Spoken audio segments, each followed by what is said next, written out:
Et si Levi avait un enfant avec Historia? La question c'est plutôt et si un Ackerman avait un enfant avec un membre de sang royal, qu'est-ce que ça donnerait? Bien que ce soit purement hypothétique, il y a des théories plutôt fouillées. On sait que les Ackerman sont des résultats d'expériences liées aux titans, des sortes de mini-titans ultra puissants mais qui ne peuvent pas se transformer.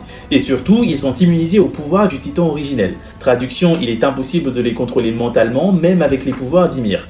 Maintenant, imagine un bébé entre Levi et Historia, Ackerman plus un membre de sang royal. Est-ce que ce gosse pourrait hériter d'un titan et est-ce qu'il serait aussi immunisé à l'effet du titan originel?